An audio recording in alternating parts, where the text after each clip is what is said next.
watching from all around the world, including Australia, France and the US. It is great to have seen so much support for these projects over the past 13 weeks. Today we will see the hard work of the students from the University of Sydney who have been working with me, Kian, co-founder and lead software engineer of Robotics Masters, on a variety of different software engineering projects. Before we hear from each of the students tonight, I wanted to provide a short bit of history and background to the projects, starting with what is a capstone project and how does it work.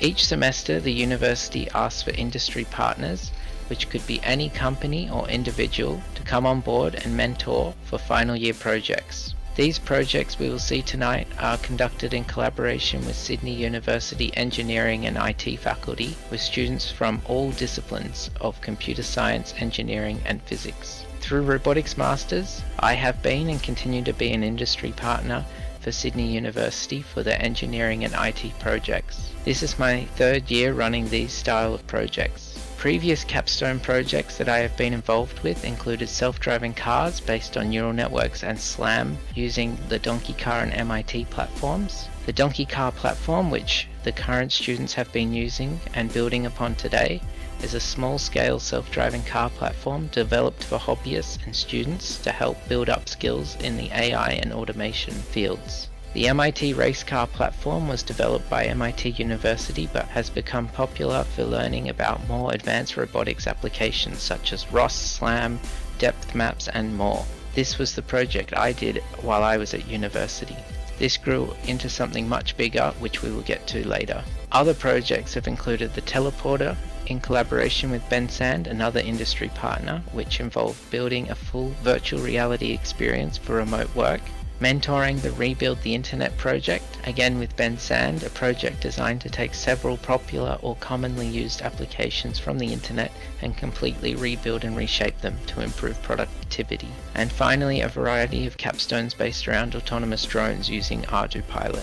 Other events that have sprung from these capstone projects included a presentation at StartCon, Australia's largest startup and growth conference with autonomous cars, and the 3-day robot challenge, where a collaboration between Ben Sand, others and myself took 80 of the most talented engineers from around the world up to Queensland, Australia to retrofit 5 classic Australian cars with electronics to take them from barely road legal to fully autonomous. This happened in a jam-packed, fully energized, chaotic 3 days. This event received worldwide coverage. Now jumping forwards to today, these current students have been working with Opencv, TensorFlow, ArduPilot, PX4 and Donkey Car to build some excellent solutions to object detection problems. Coming up shortly is our first team presenting tonight.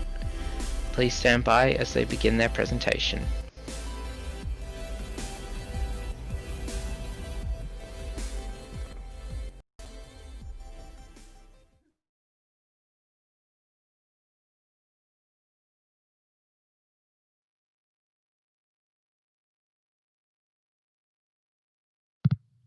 Hello everybody, I'm Thomas. I was working with Aronica and with Joko on sign detection using TensorFlow.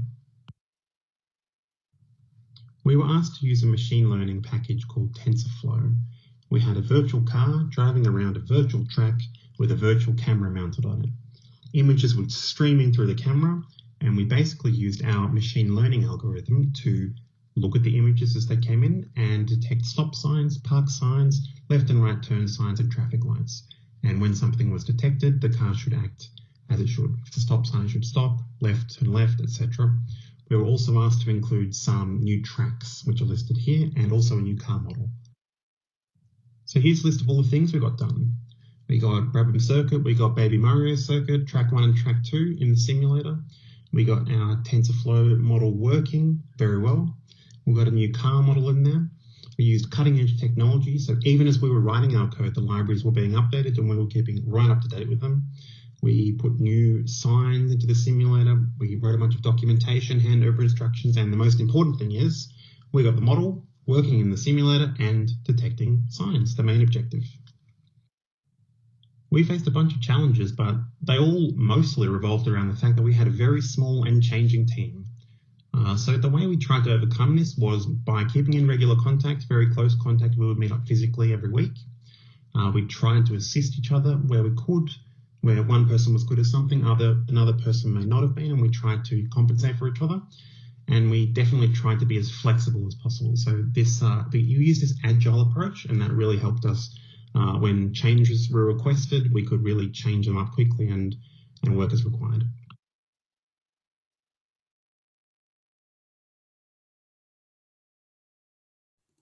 Radhika, it's now your turn.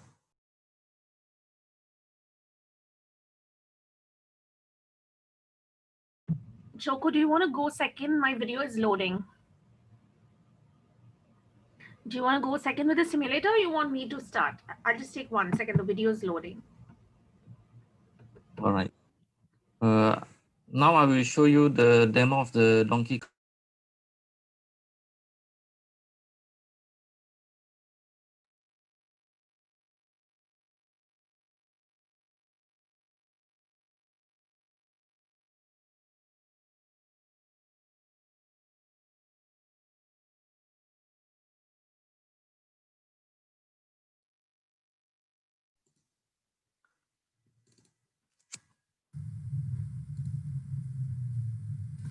So this is the demo of the donkey car.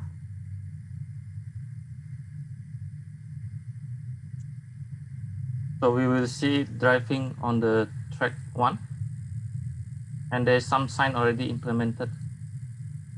It already placed in the track, and we will see that the car will detect the sign, and it will print on the console.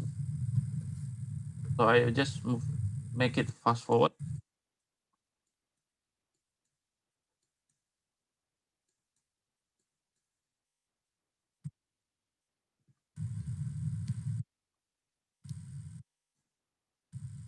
So now it should detect it soon. It will detect the right hand turn, and it will print on the screen. Should see detected the right turn sign. And we will go to the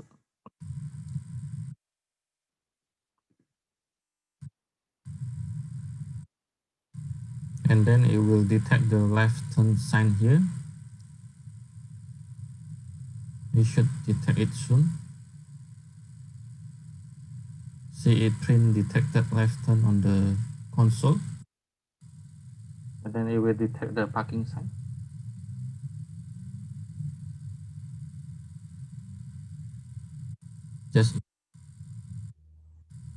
And then it will detect the stop sign.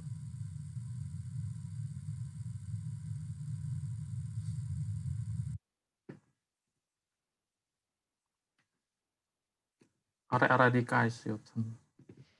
Yes. Hello, everyone. I'm Radhika. I'll be sharing the screen for the video that I've recorded, and then I'll be showing you what exactly it is classifying all the test images as.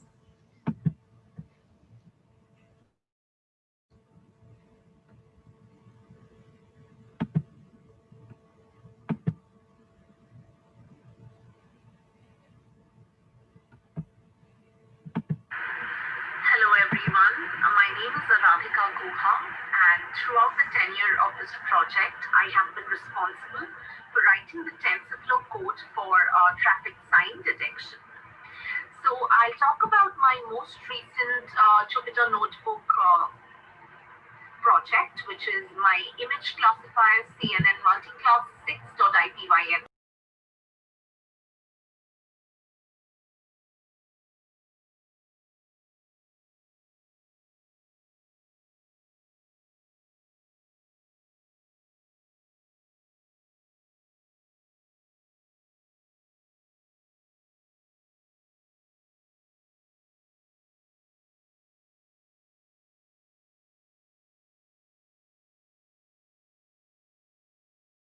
Handover document.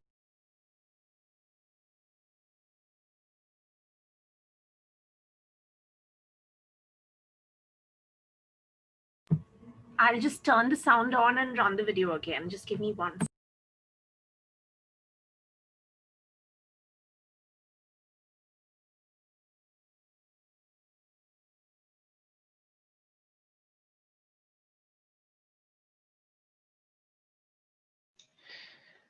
So just a bit of background while they're getting their presentation sorted out.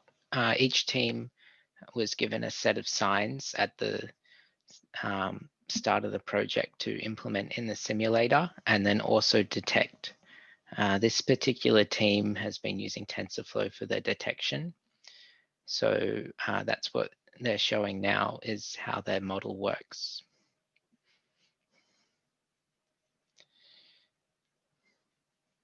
The reason that we had to sort of use the simulator as we throughout the whole semester was because of COVID. So no one actually could physically meet in person due to some of the restrictions we had. So we just moved everything online to a simulator, the donkey car simulator, and added in some custom tracks to allow for testing, along with the signs as well that were implemented in there.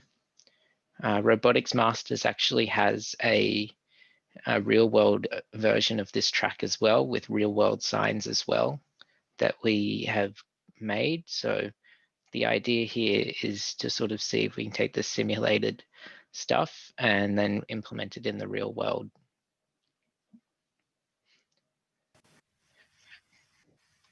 Hello everyone, my name is Aradhika Guha, and throughout the tenure of this project, I have been responsible for writing the TensorFlow code for traffic sign detection. So I'll talk about my most recent Jupyter Notebook project, which is my image classifier CNN multiclass 6.ipynb. So basically, through this code, I have been able to successfully classify test images of traffic signs into one of the above 6 classes, which is the stop sign, the park sign, the turn left sign, the turn right sign, the speed sign, and others. So initially, before we run this code in Jupyter Notebook, the prerequisites I've mentioned in the handover document, which will be pip install keras, pip install live loss plot, pip install efficientnet, and pip install of course TensorFlow 2.3.0 version. So like you can see, I have basically tried to implement image classification using a convolution neural network. I've used the sequential model for the same. We've basically created 3x3 size kernels for every image of 32 pixels. We've defined hyperparameters like image size, batch size, epoch number, etc. So there's a trade-off between the speed and accuracy. So if we keep the epoch number to a high number and we reduce the batch size, we get a very high accuracy, but that in a way affects the speed of training. So we've tried to adjust the hyperparameters in a way such that the accuracy is also good, and at the same time the speed of training is not excessively high. So next I'll move to the network structure. So I've basically used convolution neural network, and to improve the accuracy even further, I have added additional max pooling layers. Like you know, max pooling helps to reduce the number of parameters and reduce the computation. It is responsible for reducing the number of training parameters and computation cost, and in a way it helps avoid overfitting. Also, I have tried to use dropout layers, like you can see in my code. So these dropout layers would help to avoid data overfitting. So again, I have tried to use the activation function. So initially, when I was doing it for binary classes, which is when I had 2 classes, one was stop sign images, the other was no stop sign images. Then during that period, sigmoid activation function is very good for binary class probability prediction. But since now we switched to multi-class image classification, we have a total of 6 classes. A better option, after a lot of research, I came to know was the softmax activation function. So I switched to that. Also, initially we were using something called as binary cross entropy, which was suitable for binary class image classification, but now we switched to categorical for multi-class. Also, I'll show you something I've used is called as the data augmentation. So this data augmentation is extremely useful to avoid or rather decrease overfitting. Also, along with that, so these are the things, operations I've performed under data augmentation. I've rescaled the image, zoom range I've defined, the horizontal flip which I've performed. All of this you can see here. After that, I'll talk about training. So to train the images, I have basically used the fit function, and I've saved the model at this location. So the model in the form of .h5py file is saved in this location by the name myModelMC6. I can show you that. So if I go back to my image classifier master, you can see it under myModelMC6.h5py file. So I need to go back to the real folder, which is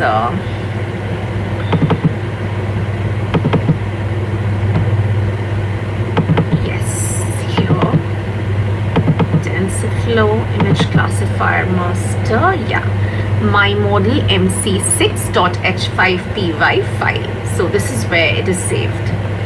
After that, I have plotted the accuracy and loss graphs, which are, I think, quite impressively they've been plotted, because like you can see, the accuracy increases over time and the loss decreases. I have achieved with, so basically I have kept the epoch number as 6, like you can see, and my batch size is 100. So for that epoch number and batch size, I'm currently getting an overall accuracy of 85.34% and validation accuracy of above 90%. Also, like you can see, for testing, I've used something called as the predict generator function. And for testing, I don't have 6 separate classes. They're all put into one class. And finally, the testing is done in the form of, I put in a few test images, and it is able to calculate the probabilities of that sign belonging to any of the classes out of the 6. So the class which confirms to the highest probability, that percentage is mentioned along with the designated class. So basically, in simple words, for every test image that I put into this code, it will be able to accurately predict which class out of all this above 6 it belongs to. So I'll just show you one example. So it's predicting class D for this sign. So yeah, that's about it. And thanks a lot for watching. Next, I think Joe.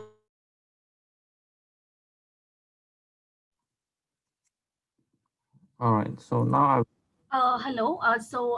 Basically, after that, I recorded the video. I did a few more changes to the code, and currently I'm getting an overall accuracy of, I'll share the screen again. I'll show you what changes I've made, and I'll also show you exactly how it's classifying the test images. So just give me 1 second.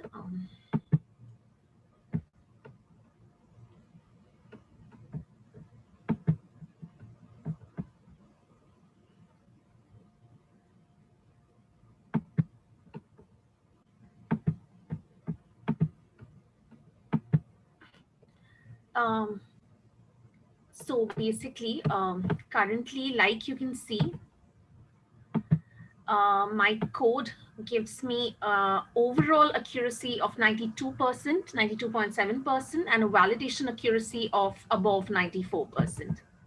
So basically, what I've done is I've modified the hyperparameters. Some of them are the batch size and the epoch number.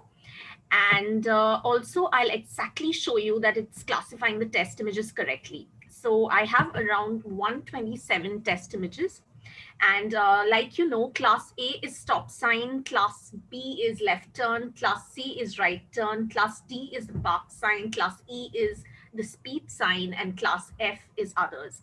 So it's correctly predicting class A for stop sign. It's correctly predicting this is class C, which is the left turn sign. and then it's correctly predicting the speed sign as class E. Like you can see, it's correctly predicting the turn left sign over here as class B.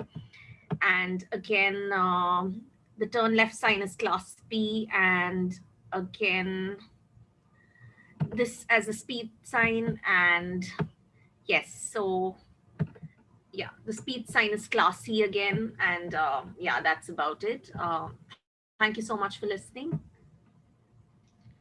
Wonderful. Thanks for the detailed explanation and the work throughout the semester on building up the TensorFlow code base there. Does your team have anything else to present, or is that all for now? We have to go off a limit Cool. because we still have simulator to show. Yep, go for it. Okay. Thanks. So to build the environment, we use Unity to build it. So this is the second track. So we can drive around the second track.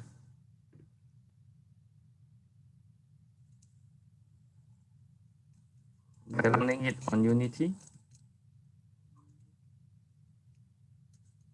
And that will be the second track. And then this is the track one that I already shown in the video. And we have already put a sign into it. So there's a traffic sign in this track.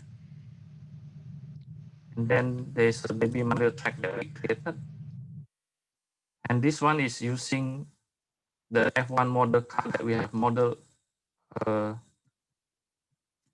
using Blender. And this is the car model that we model using Blender. And then the last one is the Brabham circuit. This is still a basic circuit and it doesn't have many texture into it.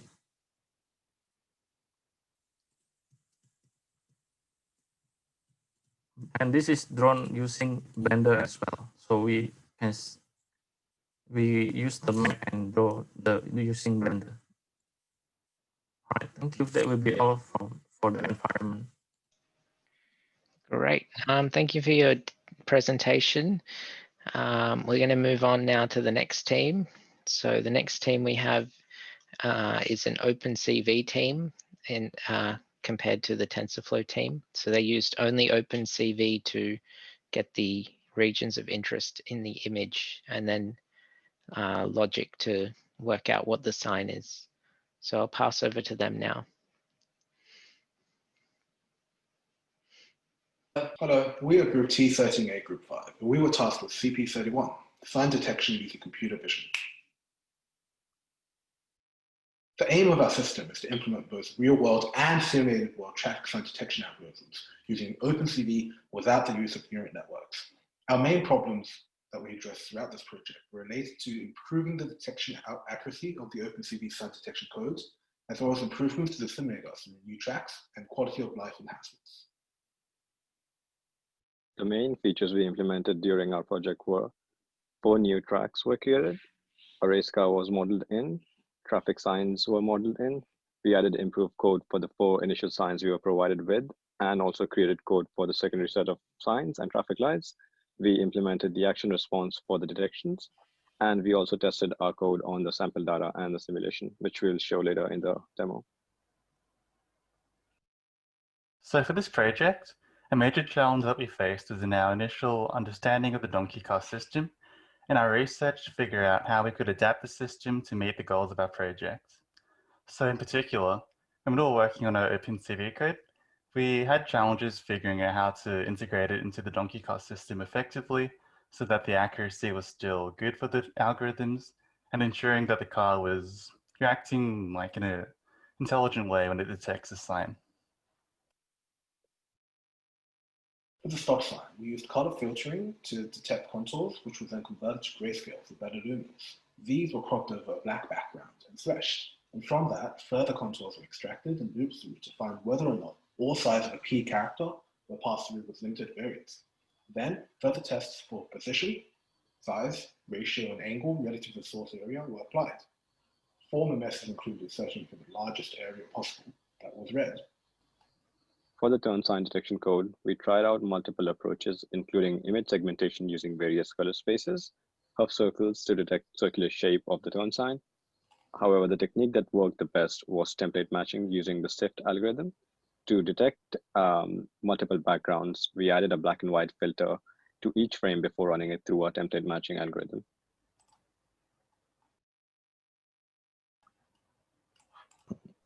For green parking signs, it uses high-res detections to find the most corner points of signs that slicing down the smallest areas.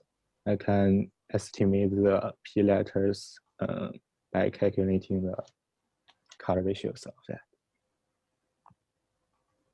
That's all. So to touch briefly on our testing results, when we created our code, we were aiming for accuracy results of 75% or greater. And to measure our accuracy, we created a testing framework which displays lots of statistical results. And looking at the accuracy column, we can see that we were able to achieve 75% or greater for a majority of the major parking signs. So yeah, we were happy with that. And finally, for the Opencv part, I'll show you the detection algorithms running in the simulator and the action that happens. So on the right-hand side, we can see that we have the simulator, and on the left-hand side, we have the local host controller. We're approaching a stop sign right now, and hopefully a stop should appear. Yep, we can see that, and the donkey car stops accordingly. So we've got our stop sign action and detection working nicely. Next, we'll do the left-hand sign.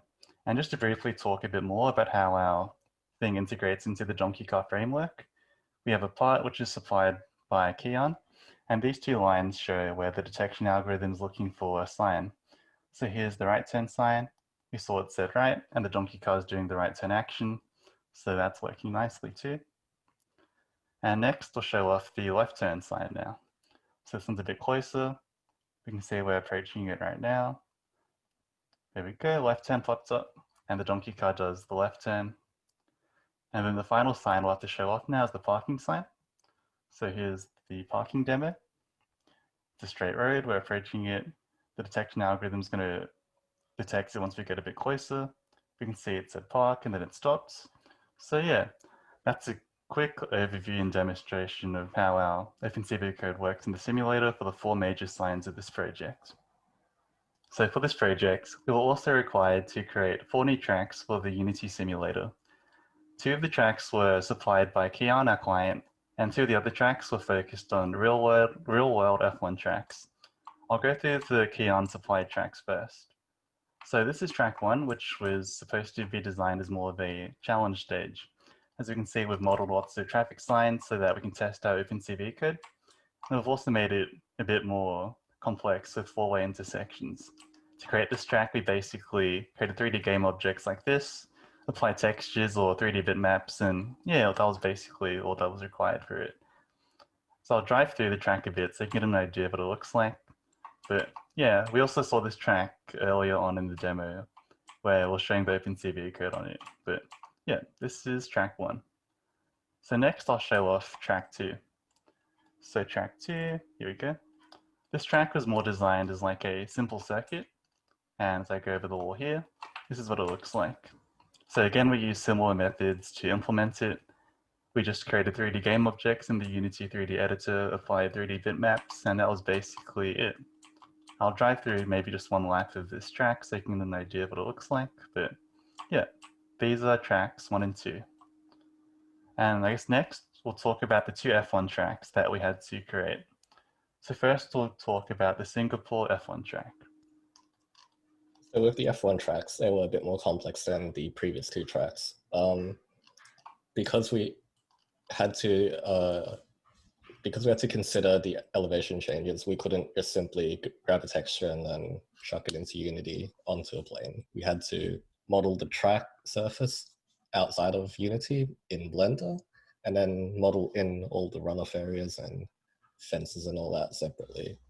Also, with Singapore, the difficulty was it's a nighttime track, so we had to make sure we could light the track well enough, but also consider performance as a bottleneck that could be an issue on lower end systems. For the Portugal track, Portugal was a much more extreme track in terms of elevation changes. To make sure like the changes were accurate, the elevation changes were accurate, we had to resort to getting data from Google Earth and then within Blender move points of the track up and down according to our data. You can see just how much of an extreme the elevation changes are on this track. And then for the new car we had to make, that was all done in Blender. We start off with a cube and then modeled each part separately. Yeah, not much to say about that. Just know your Blender stuff and you can get a nice looking car like that.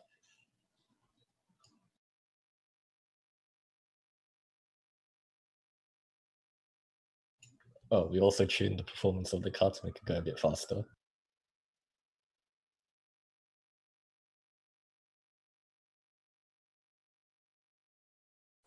Okay, so yeah, that was a quick demo of our work that I've been working on the projects, some of the major deliverables. If you have any other questions about some of the other things we worked on, or if you want us to go and look a bit deeper into some of these things, feel free to ask us. Great, thanks guys for the demonstration there.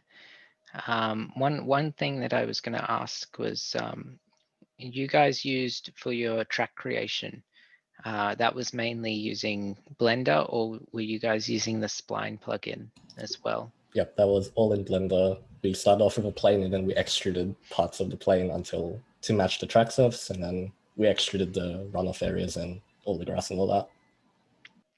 Good work, good work. The other thing was with the donkey car changes to do with the brake. How much did you guys have to do with that?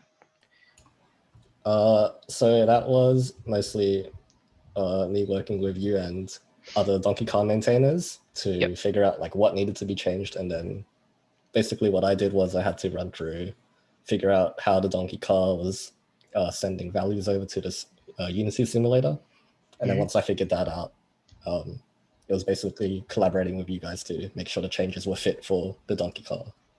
Yeah, so what Johnny was talking about there was we worked out that a lot of the functionality we wanted was already implemented in the simulator, such as braking the car. So what we were doing before to make cars stop at stop signs was sending reverse throttle. And that didn't really work all that well because the car wouldn't actually stop on a single spot. So we looked at implementing the brake into the Unity simulator, but it was already there. So all we had to do was match it up with the donkey car end, which was relatively straightforward, as Johnny said, once we knew how it all connected in, which was good. So what would you say was like one of your biggest or hardest problems that you had to deal with on this project?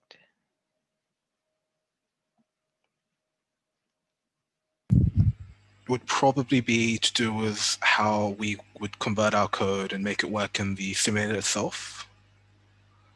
Because at the beginning, a bunch of our code were just like code floating by itself that we could test with images, but we wouldn't really know how to make it work as expected.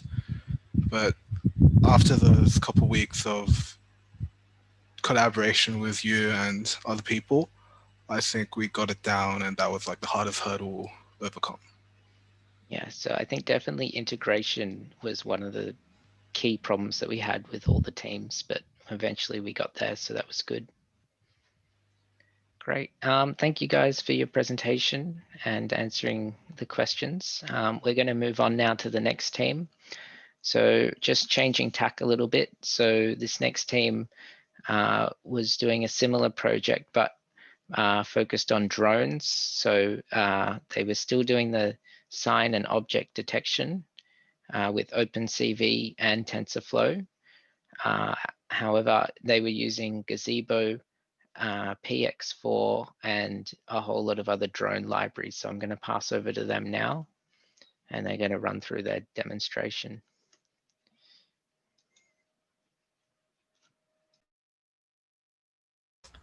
Hi, I'm Stephen, and this semester my group has worked on Project 33, Object Detection for Simulated Drones. The members of our group were Martin, myself, Boswell, Yashin, Gio, and Z. Our project was focused on working with drones in the Gazebo simulator. The goal of our project was to implement object detection for drones in a simulated environment. This was to be done in a way that simulated the real world as closely as possible, in terms of things like preserving the scale of objects and keeping the height of the drone's flight realistic. The project featured two main components. Firstly, we were required to build a world inside the simulator, populated with obstacles and traffic signs, and to get the drone capable of moving around inside this world. Secondly, we needed to get object detection working using computer vision and neural networks to allow our simulated drones to be able to detect the obstacles and traffic signs they encounter in their environment. Here's a list of the features we implemented during the project. I won't go into too much detail about these, but essentially we achieved our two main goals of building a simulated world and getting detection working within it. Probably the biggest challenge we faced during the project was getting sign detection working in practice in the simulator.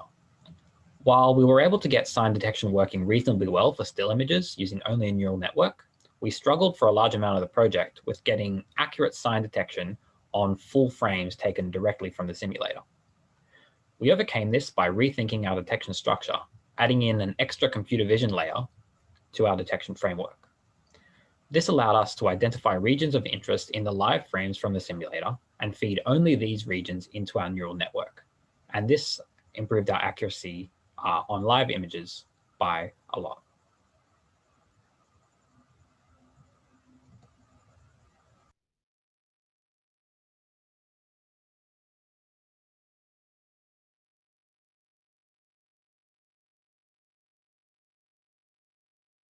Okay, so let's move on to the detection portion of the demo. So first I'll explain on the high level how it all fits together, and then we'll go more in depth. So basically how we tackled image detection was we have constant frames being fed from the video feed of the drone. And for each of those frames, we first used Opencv to extract regions of interest, and then those regions are then passed on to TensorFlow for actual object detection. So for example, say we want to, say we're trying to detect a stop sign, for example. We know that stop signs are red hexagons, so we can simply apply a red color filter, and then after that we can use a shape filter to look for hexagons. Same thing for turning signs, they're blue circles, so you can apply a color filter, and then you can apply a shape filter for round shapes. So that's basically how the Opencv part works. So we're able to extract bounding boxes containing regions of interest. A lot of it's noise, but obviously the signs will get picked up as well. And then those regions of interest will then be pushed onto TensorFlow to actually make the prediction. So now let's move on to the TensorFlow portion. So first let's talk about the, I suppose, the architecture. So let's go to train new NN. So it's a very typical architecture for image detection. Basically, we take in an input image, and then it gets divided by 255 to rescale and normalize. And then we pass it through 3 convolutional layers, which will extract features while also reducing the dimensionality of the image, because obviously images are just numpy arrays, really. And then after that, we flatten it, and then we use 1 fully connected layer. Just 1 is enough. We found that adding more layers actually made the accuracy worse. So we trained this model. Let me quit. So we trained this model, so we pre-train it, and then our training data is basically a bunch of images, some of which we get from online, and some of which are actually taken from within the simulator itself. So we can have a look. So for these 40 stop signs, so these ones are from the simulator, and then some of them are from online datasets. So we have a bunch of images, quite a few for each one. So we basically trained our neural net on our dataset of images of street signs, and then we save the model. So after we have the model, we basically use that to predict what's on the frame in real time with the drone, which we'll see later on during the actual simulator demo. So let's talk about the training results. So in terms of training, what we did was actually we have a script that goes through a bunch of testing images, and then it imports the pre-trained model and then tests on those. And then we collate the results. So let's look at the confusion matrix first. So, and then let's look at this. So we have our true class and predicted class, and each integer corresponds to that class. So for example, 0 is noise, 1 is parking sign green, 2 is speed limit 10, and so on. So we see this confusion matrix of the true sign versus the predicted sign, and we can see that actually from class 0 to 5, it performs quite well. It's mostly getting them correct. It does have some issues with signs without numbers on them. So for example, speed 50 is still okay. Like it's still 2,000 images getting it correct, with like a few hundred getting it wrong. But for stop signs turning left blue and turning right blue, it's having some issues. So for example, for stop sign, it tends to predict it as one of the turning signs. And then for the turning signs, it tends to predict it as one of the stop signs or even noise. So these are the results. And then if we want to look at the numbers, let's have a look at V2. I think we're using version 2 of the neural net. So we have the unweighted mean of precision, recall, and F1 score. Obviously, because we don't want to have one F1 score for every single class. It's too many numbers. So the unweighted mean of the F1 score is about 57%. And then we can see the precision, recall, and F1 for each of the individual classes. So we can see that it kind of performs quite well for signs with numbers on them, but it doesn't really perform well with signs with no numbers on them. So I suspect that's because the feature extraction happening with the convolutional layers is having an easier time picking up features like numbers or writing, as opposed to the turning signs and the stop signs. And yeah, so now we'll move on to the simulation part of the demo.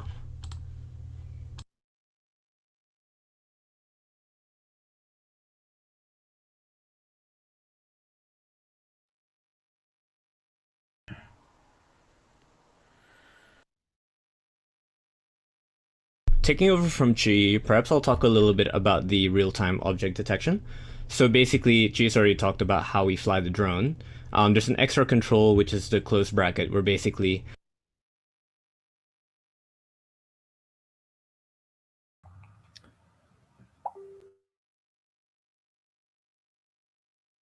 we have implemented a startup script to reduce all the complex environment variable settings and in the bash RC file. So the startup script is very straightforward. You can start it up by startup.py-m. It also supports a list of commands supported by invoke startup.py-help. The startup process will take a while because it will bring up a lot of process, that including PX4, Gazebo simulator, and the traffic light controlling script, and the mission script, which is the menu controller in this case. Gazebo is the simulator and the physical engine in our project, and PX4 is John's operating system. The connection between PX4 and Gazebo is done by a plugin in Gazebo, and now we are inside the simulation. The left window is the status window of our menu controller. It has a lot of reading of the sensors of our drone. So there are precision sensors, altitude sensors, distance sensors, and also it will show the current speed of our drone and also the TensorFlow real-time prediction. The left side is the smaller window is the real-time video feed from our simulator, and the bigger one, that's the Gazebo window. You can do world editing and inserting new traffic signs by using that window. Now we start. Now I'm going to introduce the super fun menu controller. So T is for taking off.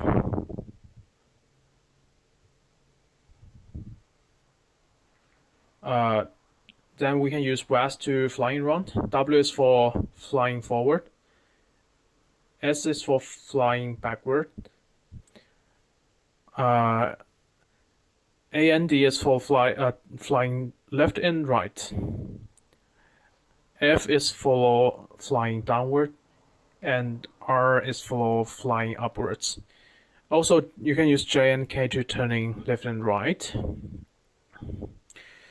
And our menu controller can also changing speed, so you can press keyboard 1 to 9 for 9 levels of speed.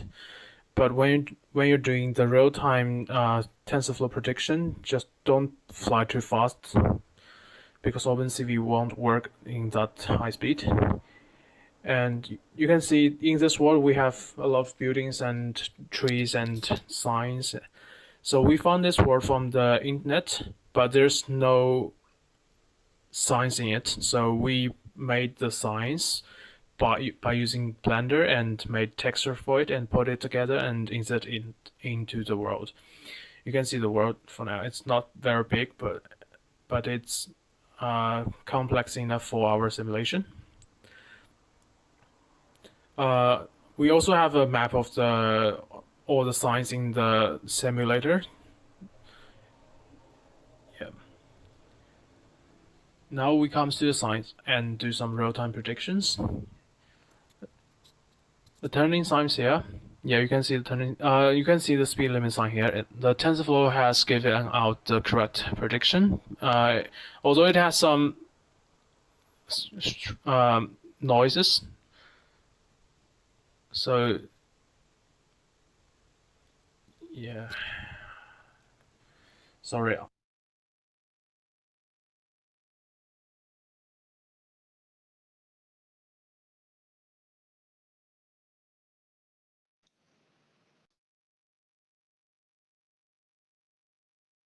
So taking over from Chi, perhaps I'll talk a little bit about the real-time object detection. So basically, Chi's already talked about how we fly the drone. There's an extra control, which is the close bracket, where basically we're able to see how Opencv is picking up regions of interest. So essentially how object detection works is, so as I've explained before, we have a pre-trained neural network, and the input to that neural network is actually the regions of interest. So Opencv is hooked up to this video feed. It takes in the frames one by one, and for each frame, it tries to find regions of interest, which obviously we use color filters and shape filters. So with that region of interest, we then feed that as input into the neural network, and that's how it makes a prediction. So right now you see that this region of interest is being picked up, and then that's being run through the neural net. And on the left side, you can see that TF prediction, TensorFlow prediction, is speed limit 40. Yeah, so that's essentially how it works. It seems to work better for signs with numbers on them. For some reason, it doesn't work very well for signs with like stop signs and turning signs, but it performs quite well for signs which have numbers on them. So let's try and predict on this one. They kind of perform the same for all the different numbered signs. So let's fly maybe ahead a little bit. Then maybe I'll fly a little bit faster actually. So this is turbo mode. It's very fun to play around. It's like playing a video game, but on higher speeds you tend to crash a little bit. It's good fun though. So let's have a look at here. So I think this is a turn sign. So it seems to predict it as something else for some reason. So over here it's saying, yeah, so it's predicting nothing. It's not even getting picked up. It gets picked up sometimes. You can see that it's kind of struggling a little bit. So that's probably an issue with both Opencv and TensorFlow. So it's struggling to pick up that shape with Opencv, and when it predicts, sometimes it gets it right. So yeah, performs a lot better with signs with numbers on them. Let's have a look. Maybe, oops, don't want to crash. Okay, this stop sign in the middle of a, just right in there. Yeah, so that's kind of struggling to get picked up. Let's maybe move on over here to the sign limit, speed limit 50. Okay, yeah, so that's getting picked up, and we can see the bounding box, and then it's getting put through. And yeah, so that's about it for the tech demo. Thanks for watching.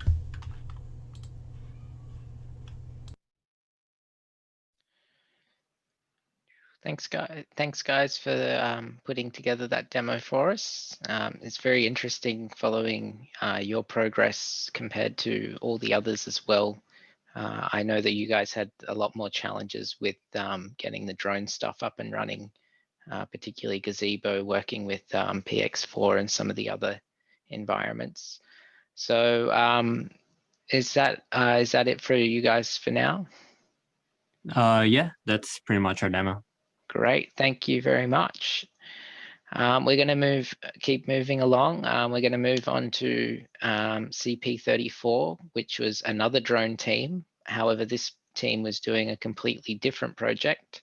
They were doing optimal paths for drones, and in a sort of a delivery drone situation where the drone has to work out the best path to find the most optimal path. I'm going to pass over to them now, and we'll go from there. Hi, so I'll just share my screen real quick. Yep. So we have made a short video about the presentation. So here goes.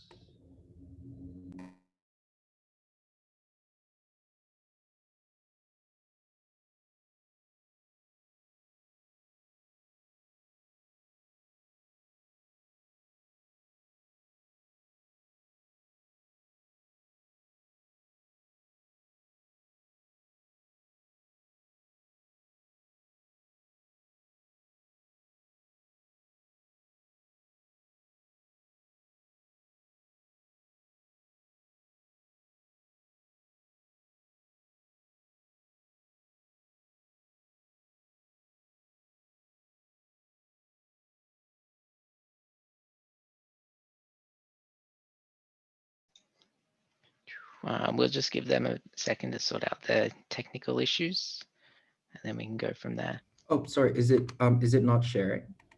We can't hear it, so you got to stop the sharing and go again. So how do I share my audio as well? Is it because I mute myself? You have to take the share computer sound in your Zoom settings. Stop sharing and restart again. Yep. Oh, Okay. by the way, what's the password for this room? Because Dylan's trying to join. How do I do this? At the bottom of the screen, when you click share screen, there should be a ticker box that says share computer audio. Oh, yep. So, okay. Yep, there you go. Perfect. Thank you. You guys, I'll just restart it. Thank you very much. Welcome. We're CP34, Optimal Path for Drone Delivery. Our group consists of 6 members: Justin, Dylan, Ivan, William, Jimmy, and I. So after the countless days and nights we have spent writing software, researching, and debugging, it actually works now. Thank you. You guys are far too kind. We're extremely excited to present to you our project. For the semester, we have worked tirelessly, overcoming hurdles left, right, and center. We've written numerous software and done hours and hours of testing. We even had the pleasure of installing Ubuntu at least 30 times, but we're here. We finally made it. We hope you enjoy the presentation. I'll let Dylan take over to talk about the background of the project. So the drive for this project comes from the booming tech industry and expanding drone technology. Stakeholders are sure to be keen to this technology. It provides so many benefits. But as a high-level summary for the project, the aim is to achieve optimal autonomous multiple drone delivery. The algorithm we implemented accounted for weather and battery life as expected, and computes a suboptimal path using various techniques described by Will later on. In order to achieve the goals set out, we had to create some of our own software and workflows. Here we see a very simplified version of the project workflow. Each of the blue circles are programs that we have either created or utilized. The square at the end represents autonomous drone flight. This is where the drone will actually run the computer path and drop off those tasty Uber Eats snacks. The first circle, the world creator, refers to a program we actually wrote, which basically generates charging stations and or waypoints, depending on what you need, passes the coordinates to the algorithm, and opens the simulator. The algorithm uses this information inside the input file and computes the path that brings us to the second program we wrote, the mission script. Now, I won't go into too much detail, but it just connects to the drone and runs the path the algorithm gives it. And done, Uber Eats drone. And here we have a listed feature we're able to implement from the scope document. They're mainly related to the simulator, flight control software, and the design and implementation of the pathfinding algorithm. There are some features we're not able to implement, such as object avoidance and detection due to the lack of time and resources online. The biggest challenge by far was environment installation. It persisted throughout the entire project, making progress difficult to achieve in terms of the scope document. It's also an interesting yet extremely annoying challenge as it presented itself in so many ways. Due to the lack of troubleshooting documentation, installing practically anything was hard. We overcame this by spending countless hours just researching and reinstalling Ubuntu, trying new methods and approaches, including pairwise programming, and reading the limited documentation available. Not to mention, we had a lot of help from the client. Big thanks to Kian from all of us and the other drone project groups who pointed us in the right direction at times. For the overview of the algorithm, at the beginning of semester, we spent most of the time reducing the simulation to a graph-ready problem, which we are familiar with. Basically, we consider all waypoints and charging stations as nodes, and construct paths among them. Then, we are going to apply a traveling salesman styled algorithm. We employed branch and bound to reduce the running time. This is mentioned in our first client deployment. For input, we decided to use JSON file for flexibility as well as centralizing all the data. For the later half of the semester, we designed and implemented weather feature. The core idea for this is to have weather affecting specific area representable so that we can update respective path. Also, the input for this feature is entirely optional so that it doesn't impact what we have.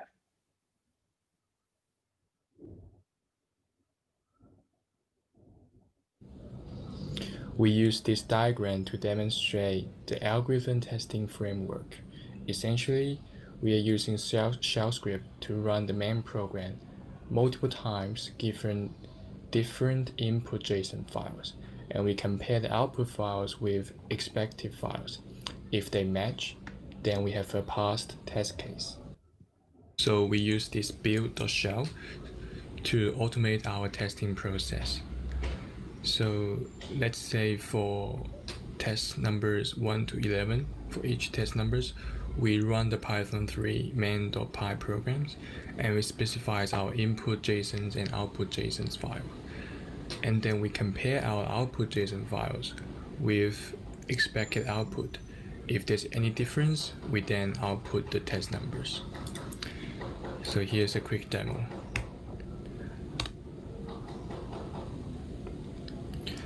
So it runs main.py 11 times with different JSON files, and if it passes all the test cases, we say it's passed. Now let's change it to change a number.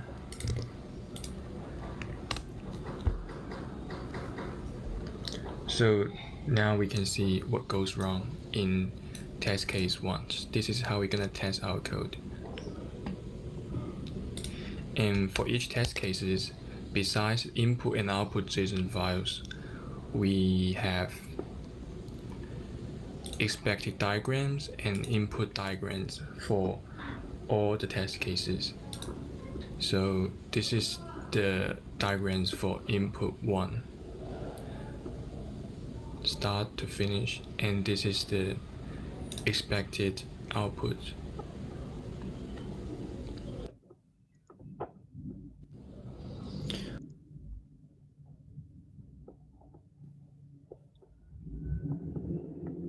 And we'll pass to Justin just to do a live simulation demonstration. Yeah, so with the simulation, we spawn our drone next to the post office in our little small city world, because that's where the drone delivery would probably start. And our red block here signifies a charging station, because ideally the drone will spawn. Where the drone spawns will be a charging station. And we can zoom out a little bit to find there's a green block in front of this house. So this specifies a waypoint. That's where the drone would go to deliver whatever product it is delivering. So if we zoom out a little bit, we can see there's multiple waypoints around the map that our drone is going to traverse in order to complete the delivery. So without further ado, before that, we'll run the algorithm, and then we'll see we're using the output of the algorithm, which is a list of waypoints. So that's going to be the optimal path if we traverse those waypoints in order. So as you can see, the drone has taken a little head start. Ideally, that's how fast we want our Uber Eats delivery to be. So, so it's going to our first waypoint, which is the house on the far left, and it's going to land at this location, and we're going to pretend that it's going to complete a delivery and then take off and go to another waypoint again. So on the side here, you can see this telemetry data. So it's going to constantly print out the current location of the drone, as well as which waypoint it is currently moving to. So I'll pass it off to Will right now to explain a little bit more about the algorithm. Yeah, thank you, Justin. We extract all the waypoints from the program, putting it to a specific configuration file, and then start the algorithm program. The algorithm will explore all possible combinations of paths, at the meantime recording the optimal path, which can be used to avoid unnecessary path explosion, as well as giving the final result. This is the key to improve our performance. Also, at the runtime, the algorithm will ensure that the battery life is within the constraint so that the drone doesn't fall out from the sky. Even though this battery thing is not enabled within the simulator, our algorithm will ensure all constraints are satisfied. As mentioned just now, the weather feature was implemented, but not really ready to demo within this simulator, because we've encountered some technical difficulty for this simulator to demo the weather. And that should conclude what we have for our algorithm. Yeah, so the drone just taking a little bit to finish here because it will traverse the charging station at where it started, and then it will visit its last waypoint, which is just behind the post office right here. And then it will come back around to finish the mission. So through this optimal path, it included one charge was required in order to complete the mission. So if we see here, it'll take off again, and then we'll return to the post office to finish the mission.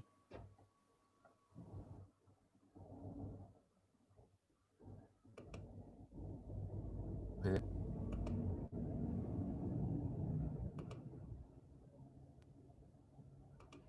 Later we'll also, here we can see one drone taking off, and then later we'll also make another drone take off. So this is the multi-drone capability. We can control multiple drones in the delivery process. So this is just a working proof of concept in the simulator at least, because the algorithm has not been updated to reflect this feature. So we can use this to have a drone drop off the packages and have another drone to come pick it up in order to either extend the range of the delivery or to have more flexibility in the delivery path.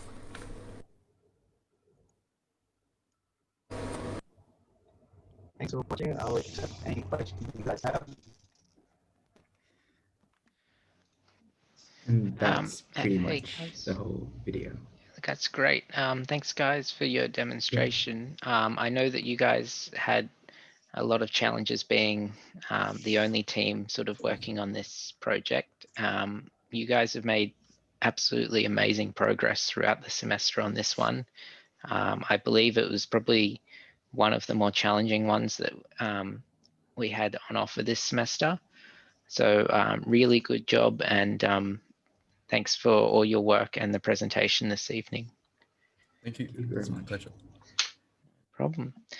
All right, we're going to move back now to the donkey, car, and sign detection teams. So we've got a TensorFlow team coming up now. Mark, can you hear me? Yeah. Yeah, okay. Hi, my name is Randa. We were doing sign detection using neural network. Here is a quick introduction to our project. Firstly, I'll talk about the project scope. Our project has two components. The first is the model components, which is to build the sign detection model using the combination of Opencv and TensorFlow that's capable of detecting different signs, including the stop, left, right, speed limit, and as well as the different colors of these signs. The next part of the project is the simulator components. It involves building the robotic challenge track with all kinds of signs on it, as well as two new tracks, including the Shanghai and Melbourne tracks, and a new car model. It's the Ferrari SF1000. Next is a list of implemented features. Basically, we made 5 variations of the robotic master track with different signs. It's mainly used for collecting data and training for our autonomous driving and the sign detection model. Also, we did the Shanghai and Melbourne track, as I explained before. In addition, we put the signs around also the Shanghai and Melbourne tracks. This is to test the generalization capability of our sign detection model. Then we trained our model use Opencv and TensorFlow. Also, our donkey car can respond accordingly to the detected signs.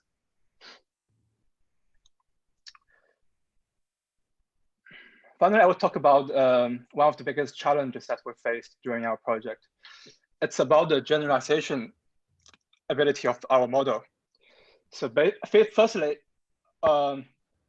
we did full frame classification instead of using Opencv to extract the image. I'll try to explain it. So you see that the image is on the left. That's for full frame classification. We feed this to the TensorFlow model, and we say this full frame as the stop sign. You see that it's likely to overfit to the environment noises because we say all of these is a stop sign. That doesn't work. So later we try to use a combination of Opencv and TensorFlow. We'll use Opencv to extract this kind of region of interest and feed this to the signal model for prediction. Yeah. Here's the demonstration agenda for today. Firstly, Peter and Nicole will talk about the simulator, our work on simulator and different maps. Next will be the sign detection. All right, I will hand control to Peter now. Okay, thank you, Leander. I'll share the screen of our Unity. And this is the menu page of our simulator. And you can see our simulator was divided into actually 2 parts. In the second row is the test track, which is the same map, but different signs and with different colors in it. And the third row is our F1 tracks with the Melbourne map and the Shanghai map. And I will drive our car through these 3 kind of maps, and Nicole will give a demonstration on them. And the first track is our test track. Nicole? Yep, so this is our basic track using the maps that are given by the client. Now we're going to demonstrate a test track with 4 signs on it with different color along with the traffic light.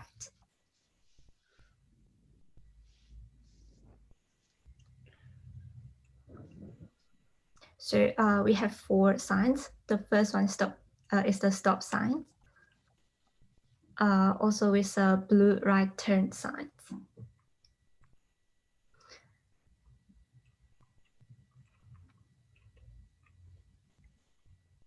So in this way, we also have a black left hand sign and also a green parking signs.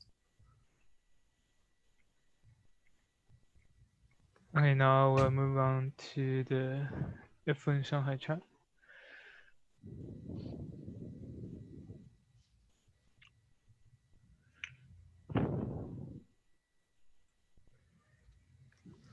So this one is the F1 Shanghai track, and this track is created using a plan model in Blender.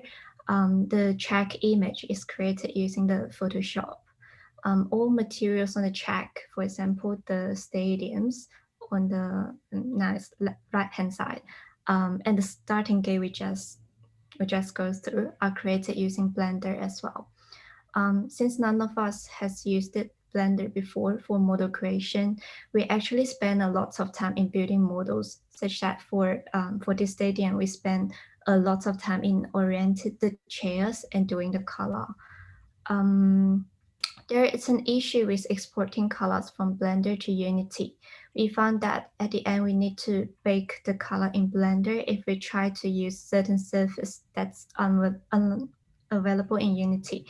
However, we spend some time in manually recoloring the models when we use it in Unity. Since there are lots of sharp turns in this map, so we also have some rumble strip created at the corner just for the car to stay on the track.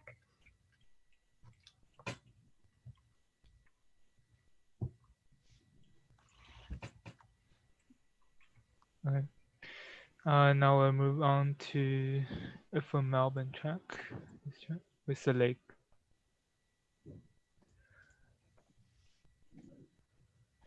This one is the Melbourne track. So we also use this Blender for making the plan objects. And this image also created in Photoshop. We still have some rumble strip to make the corner border, and also with the stadium. The lake is like a layer from Photoshop, so it's actually very strange, like it's on top of the grass, but yeah. These houses model are also created in Blender.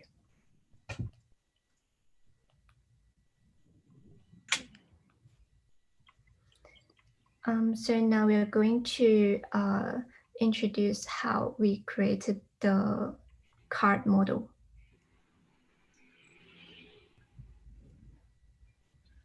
Yes, Robert. Our teammate Robert will demonstrate the car module.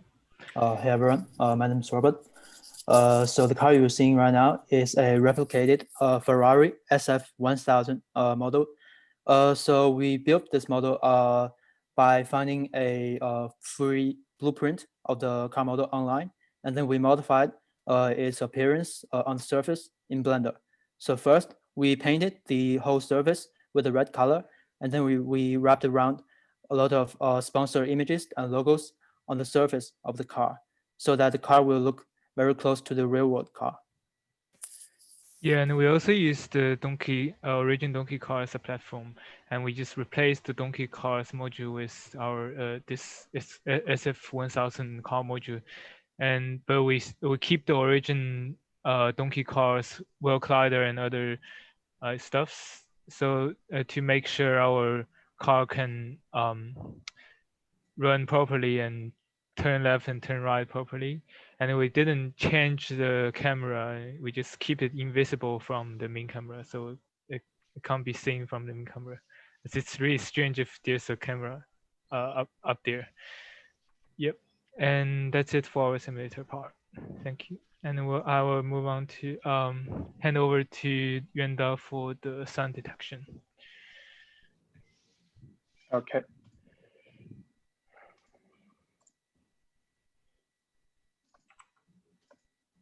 All right. Now we'll demo the sound detection on the Charlton track and the F1 Melbourne track. We also have a quick demo on the autonomous driving and the sound detection together in action. All right, start the video now. This will be like a quick question and answers kind of style of presentation. I will ask Iran a few questions during the playing of this video.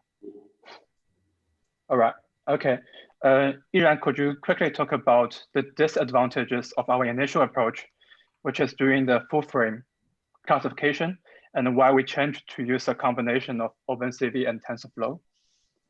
Yeah, sure. So there are two main disadvantages using the full frame. Firstly, the model is not robust and quite sensitive to the background noise, as you have said before, because the model learns the whole image. instead of the traffic sign. For example, if there are some halls, some grassland on the map, and maybe the map will treat the house with the traffic sign together as the sign. So actually, what I mean is the model can't really understand what the sign is. Secondly, the training time using the full frame is much longer than that using the region of interest only. So using the full frame to training the thousands of images, the model need take about 40 minutes. But if we only focus on some region of interest training, it only takes just 2 to 3 minutes. So it's very fast. Therefore, it's very necessary and helpful to do some image processing using the Opencv, abstract the traffic sign and training the model on the sign area only. That's the reason why we began to using Opencv to do the color-based filter, some object detection since week 7. Yeah, that's it. Okay, yes, I completely agree with you. Now we have we demonstrate the robustness of our current approach on this Melbourne F1 track. So the training image for our sign detection model, they were gathered from the challenge track that we showed before in this demo. So this is like a new application of our model to this new environment that we haven't, the model hasn't seen before. Okay, you can see that it's getting quite good detections and extraction and the detections. Yeah, there is some noises, can't get the right rectangle sometimes. Yeah. Sometimes our approach depends on the Opencv. If Opencv cannot extract the correct region of interest, then it's hard for our model to do things. Yeah, that's our bottleneck of this. Yeah, it's important to adjust the filter range of Opencv. Okay. Finally, Iran, we have final question. Could you talk about the current, how our current approach generalizes to real-world applications, specifically for the camera images from the Shenzhen track? Okay. Yeah. Can you stop? Yeah. Our model also try to testing on the real-world Shenzhen map. The image given by clients in week 11. Yeah, it's slightly worse than the Unity map, but it is okay. Yeah, so you can see the result. This is the image from the Shenzhen track. It's not bad, but it's also not good than the others. And yeah, the left part is the demo of our training process. Like we also try to draw the misclassification image and to try to classify and get more details. Yeah, that's it. Okay. Thank you, everyone. That's it for our presentation. Great. Thanks. Thanks, guys. I just was going to ask about the if you could elaborate a little bit more on the difference or how the data in the simulator or how the algorithm runs in the simulator versus the real world. So could you elaborate a little bit more on that one? So what are the sort of key problems on that front? So Ian, do you want to talk about it, or I should? Okay.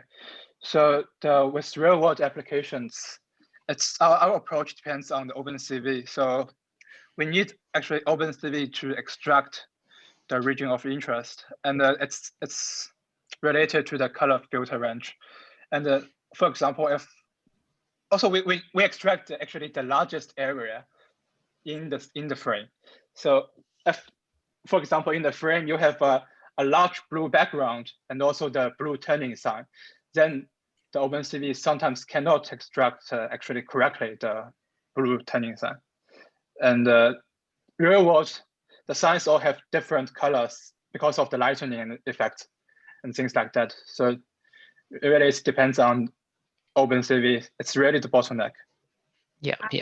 Yeah, and I can quickly show the result on the Shenzhen map. Yeah. Yep, go for it. Yeah, so this is the results we using the same model as with the simulator model as the Yuanda used in the simulator real time. And this is we're trying to predict on the Shenzhen track. So you can say, yeah, we don't have the speed 50, we only have left, park, right, and stop. So we can say actually for the stop, it gives a very good accuracy, like it's more than 96%. And for the stop, we have more than 500 testing images. And for the left turning sign, we have more than 100 testing image from the Shenzhen track. The accuracy is also high, it's 97%. And for the right, actually our Opencv can't get really abstracted results. We only successfully abstract the 16 image using Opencv. Yeah, and model just testing this 16 image. So yeah, but its result is okay. Yeah, but for the park, it's really bad. It's not just we have very low Opencv accuracy. Also, the model accuracy itself is very low. It always predicts to the left. Okay, thank you for elaborating on that. So I think definitely you touched on one of the key problems that we have in general with building models in TensorFlow, and that is the data matters quite a bit. And definitely if you're using Opencv and it's not giving the correct data, you're going to obviously not end up with good results. So I think your team has done a really good job at demonstrating how much better the combined approach is for doing the sign detection. So thank you for doing your presentation and your work over the semester. Thank you. Thank you. Thank you. Alrighty, we're going to move back to the Opencv teams now that we're using only Opencv, so no TensorFlow involved. They're going to start their presentation now. Yep.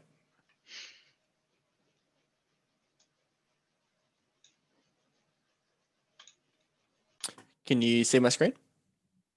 Yep. Yep. All right, cool. So we're group 5 from tutorial 17, and we also completed CP31, which was traffic sign detection using computer vision. So for some brief background about our project, our aim was to build reliable sign detection and response algorithms using the Opencv library. So completing this was our main challenge, but as we're not able to test this using a physical donkey car, we also had the challenge of building virtual environments in which to test our algorithm. And for this, we used Blender for construction and Unity for recreating real-world tracks. So the result of this was that our algorithms needed to be tested using both the virtual camera in these environments and in videos recorded by our client, Kian, in the real worlds. And this added an extra layer of complexity to our project. So in order to tackle this, we split up into 2 sub-teams from early on in the semester. One team working on improving Opencv code and the other team building the virtual environments for testing. And as you can see here, taking this approach allowed us to implement almost all of these features requested by the client, most notably modeling 4 tracks, including Hockenheim and Monaco F1 tracks, as well as all of the signs required, successfully implementing basic detection for all signs, and creating working responses for stop, turn signs, and cones. So the biggest challenge that we faced during this semester was the switch from Donkey Car 3 to version 4, which created a few technical issues for our team due to the differences in operating systems that we were running. Despite this, we overcame this issue by voicing our concerns pretty early on to Kian, who quickly put us in touch with Maxime, who is the lead developer for the software. And over the course of many messages in the official Discord and a Zoom call with Maxime, we're able to rectify all these issues for both our team and other users of Donkey 4.0 around the world. Yep, so now we're just going to go through the Opencv demonstration. So we'll just start with the actual like sign detection itself. Can you guys still see my screen? Yep. Yep, okay. So this is taken from our testing track. So basically one of the methods of our testing was driving down this straight line track with all the variations of the sign. And this was just for ease of use of the the testing, whenever we made minor changes, we could jump in the simulator and then sort of see how the changes affected the efficiency of our code. And after going down this track, we'll go over the results and some of the computer vision techniques we use to implement these.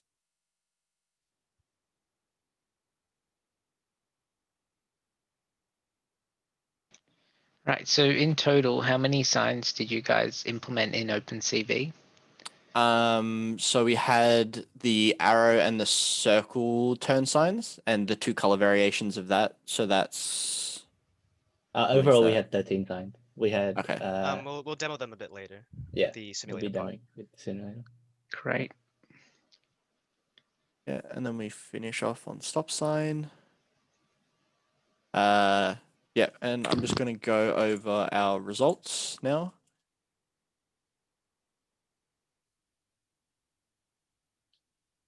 When it loads. Okay, yep, so we have our stop sign. So our recall and precision was at 100% with the data that we had. And this data is from the simulator side itself.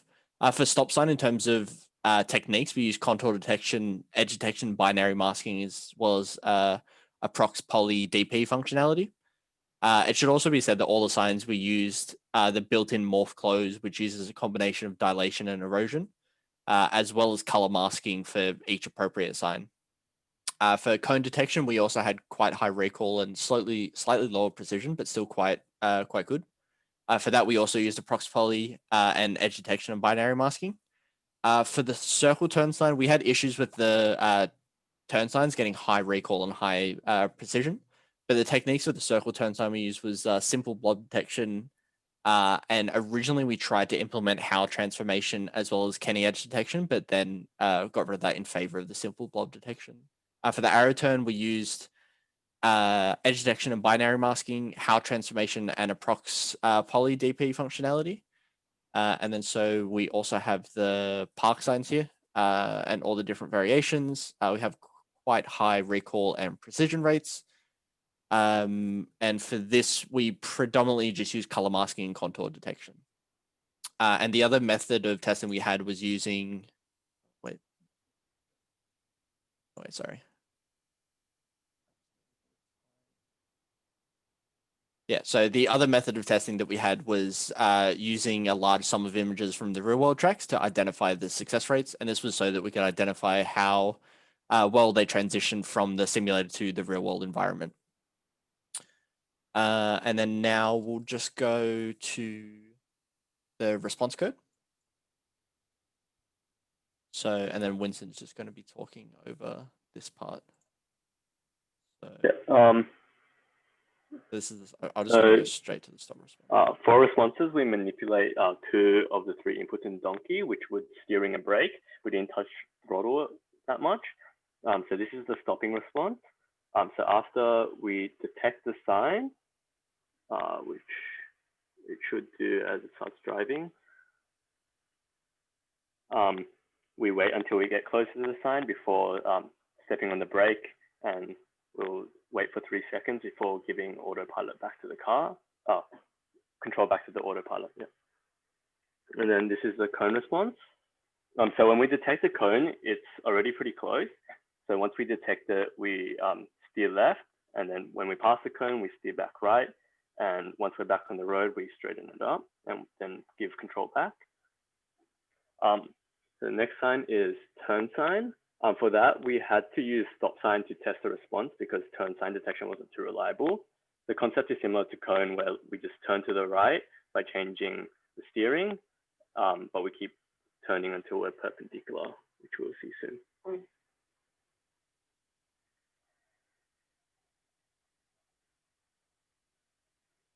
Yeah, that's all the Opencv stuff, and we'll move on to the simulator. Yeah, so I'll just pass over to Julian and Joseph, who were part of our simulator team. So I'll be taking up for the simulator. We'll have Joseph run through first. Can you see my screen? Not yet. So yeah, you can see it now. So we made a new menu screen for our simulator. This can go through multiple iterations, and so allows for templating of the other map that were to be added in of the other client. And so it has all functionality as the normal menu. We can just turn over to the next page. Yep. So we'll go to track First 2 track. now. Yeah. Track 2. So the first So of the track 4 2 tracks we made was track Yeah. 2. So track 2 is a very basic track. It's just a flat map, and we pretty much used warehouse and duplicated it, but now there's a newer method, and we talk about that in our documentation as well. So it just everything's to scale, and there's also barriers so that you don't fall off the track as well. Oh, yep. Let me just demonstrate that. So we have barriers which is invisible here, so Just you don't fall invisible off. barriers. Yeah. Yep. Just for simplicity of driving. Julian will talk about track 1 now. So track 1, we have is a bit more complex track. So over here, we've also got added walls here with collision barriers, and also we've added the 4 signs requested. So I'll give a little demo of that. So we can run through the track. You can see. Yep, it's just how the scale is like. But I also want to talk about the signs we have implemented here. Sorry, let me just get rid of the taskbar. So for signs, we added quite a few, and let me just show a video here. So what we Yep. got. So these are all the signs that we've implemented. We entered code, 4 arrow for lefts, 3 path signs with different colors, so black, green, yellow, and then the 4 right signs with different colors as well. And then finally, we also added a stop sign and a traffic light. Yep. With the traffic light being able to change through states by just clicking the E button on the keyboard. So we can demonstrate this. We can just simply drag and drop signs into the map. And they're already correct scale. And it's correctly scaled. We don't need to do much. Like any user doesn't have to do much. They can just simply be drag and dropped in. And if I press E on my keyboard, we can see that the traffic light toggles through the different states that they're in. So next up, we also made a custom car model. So we can demonstrate this by launching, by specifying in my config. So we have a configuration file. We modeled a Tesla Cybertruck here. So we have it set to launch a Cybertruck instead of the default model from this file. We can simply launch the sim. And sorry, let me get up the console here on the web browser. You can see the Cybertruck model here from the side. And we've also got to have working brake lights. So if I move back, you can see that the lights turn on. And yeah, it functions identically to the original donkey car. The camera's at the same position, and the detection code is still there. So that's for the car. Yep. And to finally, change back. yep. And to change back, we can just simply specify this back to the donkey, and the car will be back to the original. And it crashed because I did not close it properly.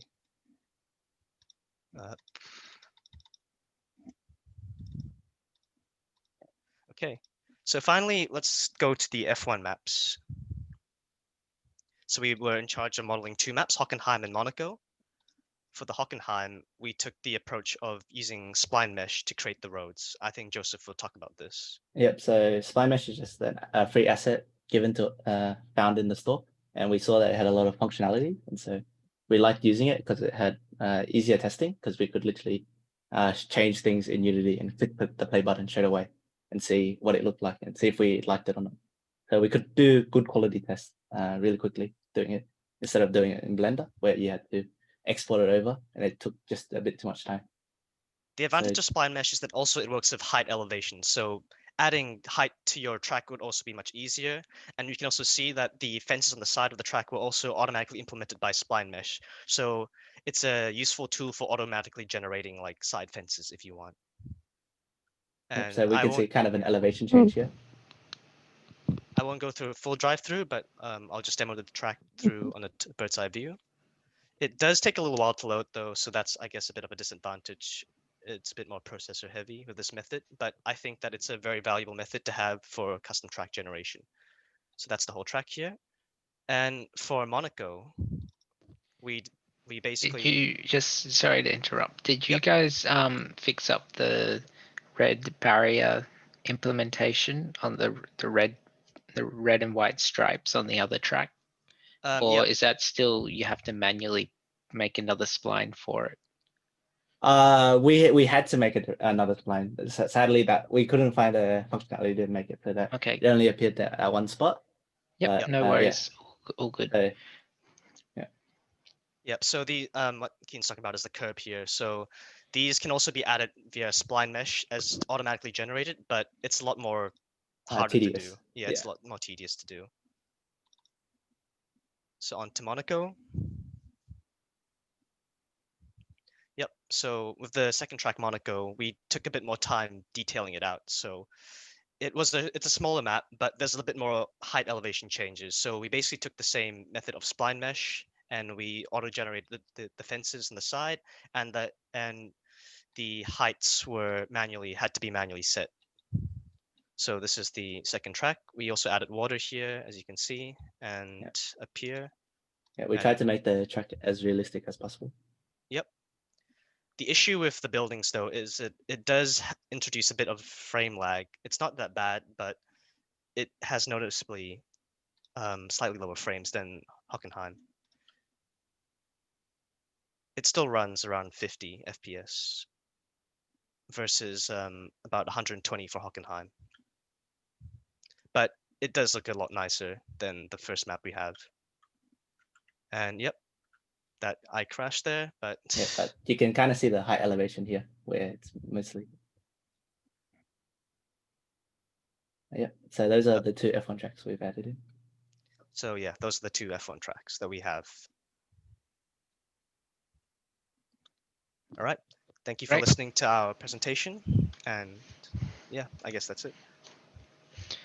Great, thanks guys. Really impressive work there on the similar side of things. I can see you guys put in a lot of extra effort into making it look really good and realistic on most of them. So thank you very much for doing that. And also all your work on implementing the signs and the traffic lights and the detection was really good as well. So thank you very much. Thank you. Thank you. Alrighties, on to our final team for this evening. We have another team who is been working on TensorFlow related object and sign detection. I'm going to pass over to them now, and they will close out this evening. Thanks, Ken. I'll just share the video now.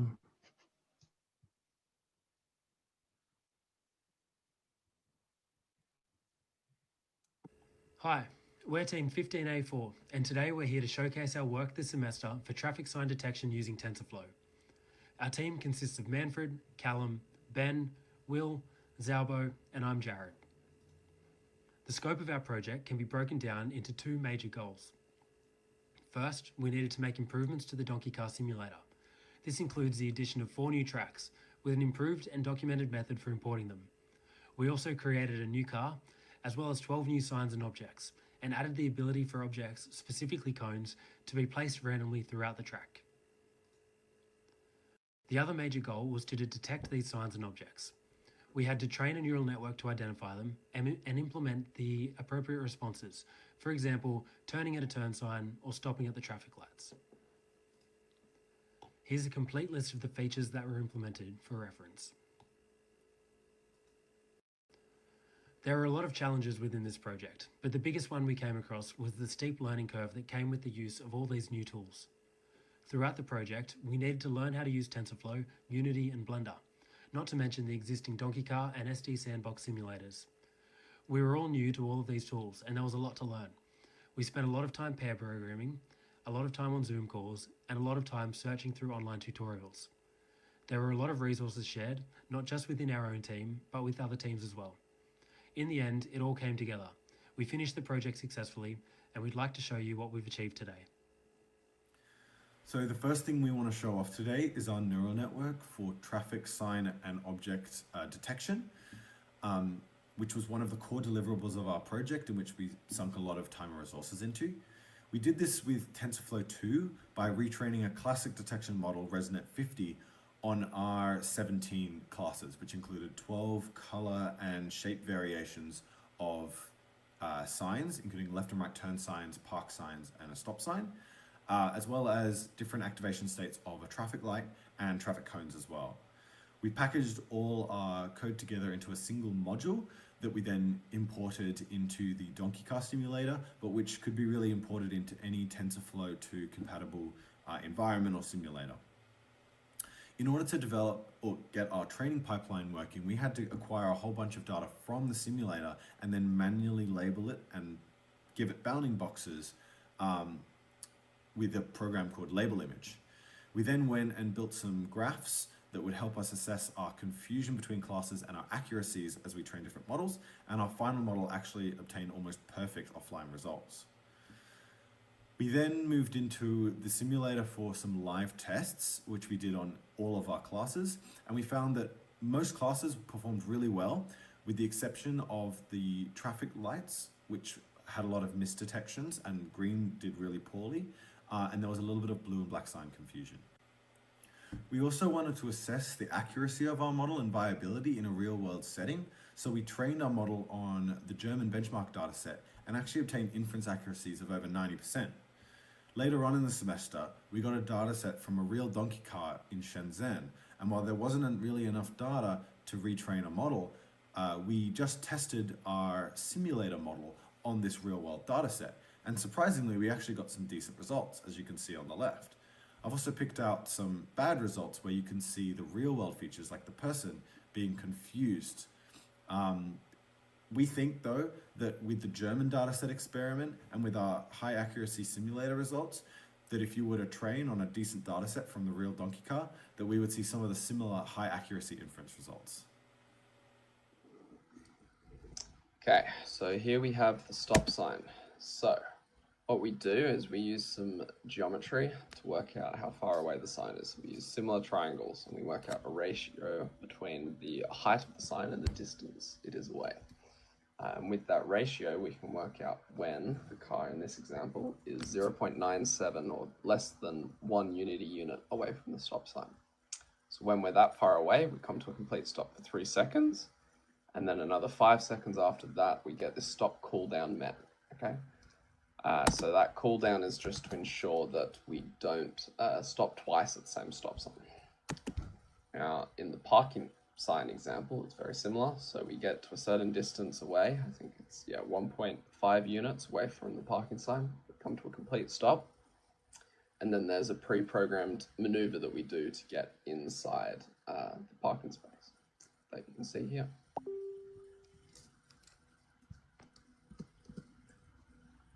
And comes to a stop. Wonderful. Okay, now here we have the turn-in signs. So in this top example, you can see the neural net driver that I trained. So this driver is trained specifically to go straight through intersections. So in this example, you can see it keeps to the left of this intersection rather than turning right.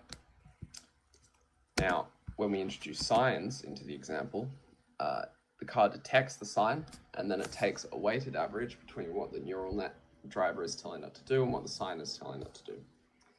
So that means there'll be a bias towards turning right at this intersection. But if the car turns too far right, then the neural net driver will pull it back so it doesn't go too far out of the track. Here we have the traffic light. So same thing, there was a green traffic light, changed to red. The car detects it and it comes to a stop just the same way as a stop sign. Then the car detects a green traffic light a second later, and then it proceeds straight ahead through the intersection. Simple as that. Okay, now here is the object avoidance algorithm. So here you can see the car is driving directly straight. Okay, so you can see there's no angular velocity. It's just got a straight linear velocity. Now, what this algorithm does is it looks at all of the cones it can see and it picks the closest one. And if the closest one is just in front of it, so it's like 1 unit away, or it's within a 45-degree angle either side, so it's likely it's going to be hit, then the car avoids it, as you can see here. So it turns left and it turns right such that it never hits any of these cones. Implemented algorithms to spawn cones randomly or uniformly along a track, specifically defined path or a spline. It is variables to control roughly how many cones along the track and how close or far apart they can be, and offset in the XZ plane from the path or spline they can be. You can spawn any existing object or prefab. It doesn't have to be cones. Here you can see cones spawning randomly in different positions each time. Spawning random cones is helpful for building a dataset for training and testing TensorFlow neural networks, and most importantly, for testing our collision avoidance algorithms with cones in different random positions each time. Here is our first simple track. It is rendered on a standard Unity plane.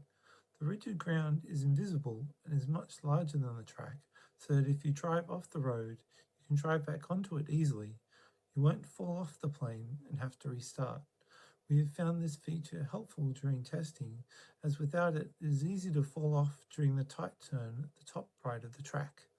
This track is a simple circuit without terrain or trees or other background environmental objects. It has two signs, a stop sign and a left turn sign. Here you can see the car driving around the track. Keeping it simple allowed us to train our TensorFlow neural network object detector well. We also used it as a testing ground for new features and the object detector. Here is track 2, the challenge track. It has traffic lights in an intersection in the middle, which allows many possible paths around the track. You can do a loop around the bottom right corner of the track and go around the track in the other direction, as the car driving around it demonstrates. It has 4 signs, a stop sign, a left turn sign, a right turn sign, and a parking space with a park sign. It has blue walls surrounding the track. This track is our main testing ground for our object reactor, reacting to the signs and traffic lights. So I'm going to be showing off the 2 F1 tracks that our team has developed for this project. The first is modeled off the Circuit of Americas track in Texas. And to keep things roughly consistent with the Texas environment, we had a few kind of grassy areas blended in with arid rocky textures. We also added in a bunch of grasses and different tree models so that the environment still remains visually interesting and appealing as you're driving around. On top of that, we spent quite a bit of time blending the track in with the terrain so that in the instance where you fall or drive off the track, you're able to easily drive back on without having to reset. So in order to create the track, we first had to grab the planar and altitude coordinates, and for this we used Google Earth. We then used Spline Mesh, which was an open source tool for actually creating the track from these coordinates. And then after we had our track finished, we had to then fit the terrain to that track. This was done using Unity's inbuilt terrain toolbox, which is well supported, and I'm showing a few clips of the creation process here. The second F1 track we modeled was the Circuit de Spa-Francorchamps track located in Belgium. Just like with the Texas track, we started with Google Earth to first understand the geometry and get the coordinates, and then Spline Mesh helped us to create the road segments. We then used the Unity inbuilt terrain toolbox to build a landscape around this generated spline. And you'll notice that there is a lot more dense vegetation compared to the Texas track. This is because in all the satellite images from Google Earth, there are forests in and around the real world track, and we wanted to maintain a similar aesthetic. Another point of interest is that the altitude variation between the highest and the lowest road segments is 100 meters, which is a lot greater than track 3, which only had a total height change of 28 meters, which means that the track is a bit more fun to drive around in because there's a bit more altitude variation. You'll notice that at the start of this drive here, I purposely run into that tree. That's just to demonstrate that we've given all the trees in the environment cylindrical collision boxes. The reason they're cylindrical is just because on slower and older machines, there is a risk that full bounding boxes might lag your system. The car itself is left with its complex collision box, so the physics still seems very realistic. This car itself was another major deliverable for our project. It was modeled on the Mercedes F1 car, and it was designed and created in a software called Autodesk, which is specifically meant for the design and creation of automobile assets.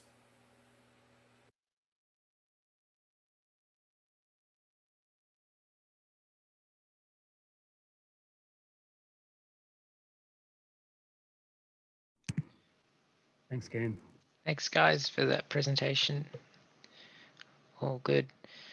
All right, that's all the presentations we have for this evening. I'd like to thank all the teams and all the students who took part this semester in the Capstone unit with me. It was really great working with all of you and seeing how you progress over the whole semester, particularly given the challenging circumstances as well with remote learning and all the other things that are going on in the world. I really hope that you guys got the real world experience and industry experience that this unit strives to sort of deliver to students. I know a lot of the things that I was explaining and information I was giving you guys was hopefully going to be helpful going forwards into the workforce. I myself also found it very good working with you guys and learning along the way as well and building on my own sort of experiences. So thank you very much, everyone.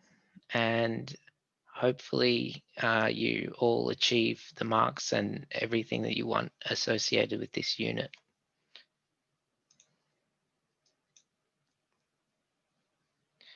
Does anyone have any questions?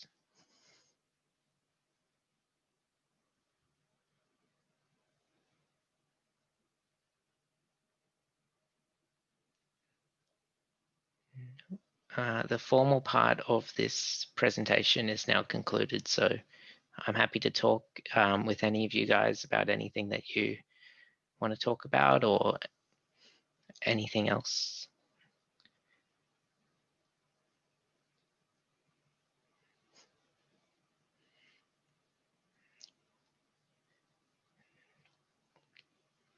Alrighties. If that's it, thank you everyone again for today and accommodating the changes and everything that we had to do throughout the semester.